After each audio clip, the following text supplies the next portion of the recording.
asal-usul Banyuwangi. Terdapat sebuah kerajaan yang damai, makmur, dan rakyatnya hidup sejahtera. Kerajaan yang makmur dipimpin oleh seorang raja yang adil dan bijaksana bernama Raja Banterang. Pada waktu-waktu tertentu, Raja Banterang pergi berburu ke hutan. Raja Banterang melihat seekor kijang yang sedang minum di pinggir sungai dan memanahnya dari atas kuda. Namun sayang, anak panah yang dilepaskan Raja Banterang meleset dan menancap pada sebuah batang pohon. Kijang tersebut terkejut dan lari ke pepohonan yang ribut. Kijang yang ketakutan terus berlari menyelamatkan dirinya dari kejaran Raja Banterang. Akhirnya, Kijang bersembunyi di sebuah semak-semak nan ribut di pinggiran sungai dekat sebuah air terjun. Raja Banterang berkuda hingga sampai ke tepian sungai untuk mengejar Kijang yang lari. Sambil memegang busur dan anak panah, Raja Banterang mengawasi keadaan di sekeliling sungai, mencari Kijang yang melarikan diri.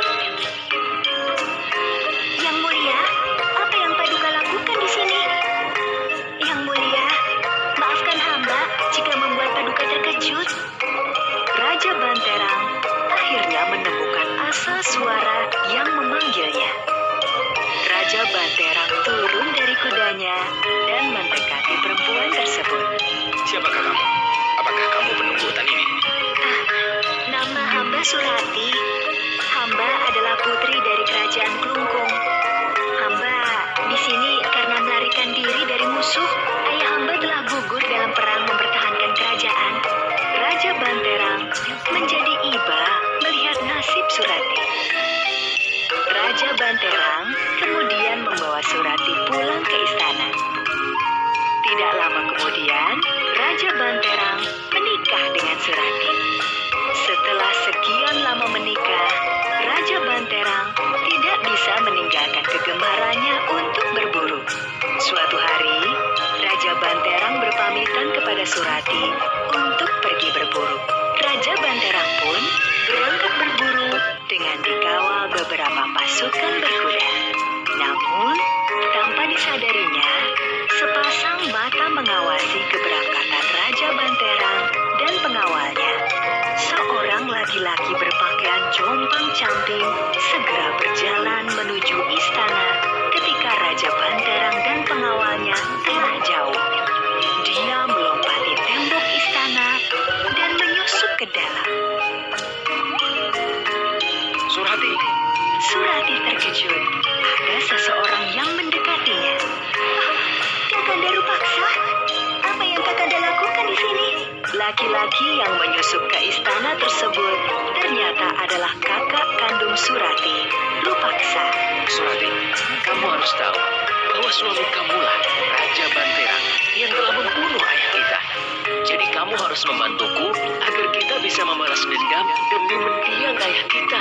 Surati sangat terkejut, namun tidak percaya dengan apa yang disampaikan oleh kakaknya. Tidak, Kakanda. Raja Banterang telah menyelamatkanku di hutan. Aku berhutang budi padanya. Rupaksa sangat marah dengan jawaban Surati. Bawalah ikat kepala ini sebagai cenderamata dan simpanlah di bawah tempat tidurmu.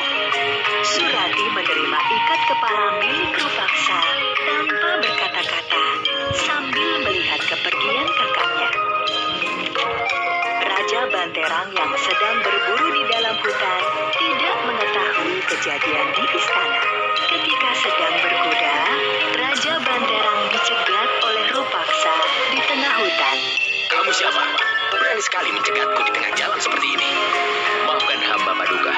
Hamba hanya ingin memberitahu bahwa istri Paduka merencanakan pembunuhan terhadap Paduka. Berani sekali kamu memfitnah istriku. Apa buktinya? Lihat saja di bawah tempat tidur Paduka. Pasti ada ikat kepala milik orang suruhan istri Paduka.